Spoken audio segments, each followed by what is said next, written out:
Ay, murag sa terbe kanila.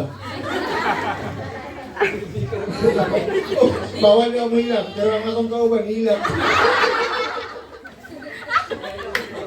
Tagoy daw.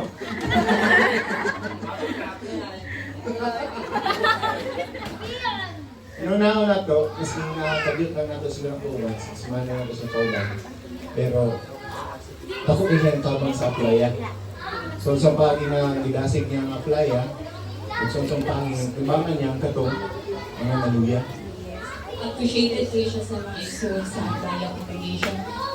Salamat kay Mickey Jova Grande. Nagbisita mo sa mga congregation, kaya Kenneth at Atadami. Oo, pasalamat kong dito sa inyo mga giya. Giyahan may isip nga elders congregation, giyahan may kung saan sa paari na mas masuot pa mi sa mga igsuan niya sa congregation. Seryoso nagkalit, oh. Pero, alam kayo parang tayo, kasi mas limin sa kayo para sa tuwan.